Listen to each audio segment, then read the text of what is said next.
Good afternoon সবাইকে। সবাই কি করছো? সবার কি লাঞ্চ হয়ে গেছে? আমি এই বসে পড়েছি এখন লাঞ্চ করতে। স্নান টান করে এখন ঘড়িতে 1:40 মতো বাজে। এবারে খাবো। তনুশ্যাম খেয়ে বেরিয়ে গেছে, এখন মেয়েরা আর আমি খাবো। আবার লাগিয়ে ফেলেছি। কি বলো তো, দেখি বলতে পারো কি না? ঠান্ডা।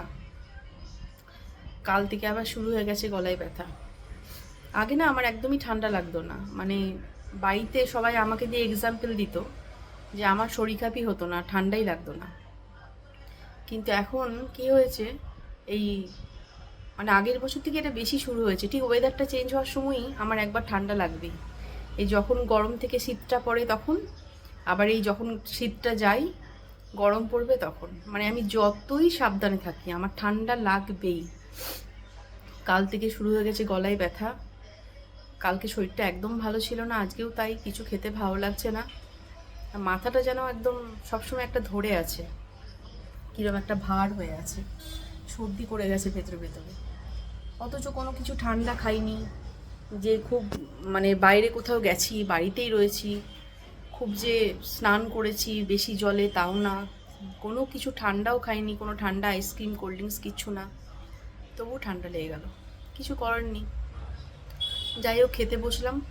আজকে দুপুরের মেনু কি তোমাদের দেখাই, কি দিয়ে খাবো। আজকের মেনু হচ্ছে,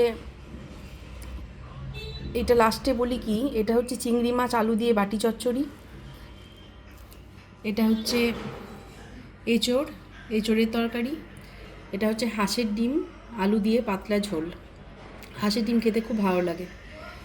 এটা কি তোমরা বলতে পারবে? এটা হচ্ছে গিমে শাক। গিমে শাক তোমরা খাও নাকি জানি না।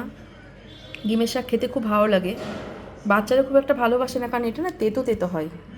ছোট ছোট আলু, মানে একদম ছোট ছোট করে আলু দিয়ে কেটে এটা বানিয়েছি।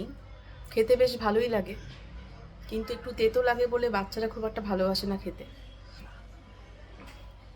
ঠিক আছে, তোমরা সবাই যাদের যাদের লাঞ্চ হয়ে গেছে ঠিক আছে, যারা লাঞ্চ করনি করে নাও, আমিও খেয়ে নিই, মেয়েদেরও খাইয়ে দিই, পরে আবার কথা বলবো।